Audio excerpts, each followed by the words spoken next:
God have mercy, he said. They were civilians. A waiting room for the grave.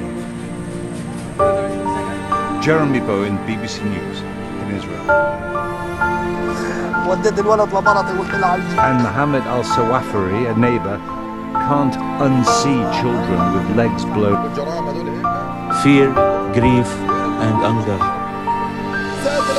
My message to the world: stand up for the right thing. Don't be afraid of the Americans. Don't be afraid of the Israeli Air Forces. We will continue this fight until the last drop of blood.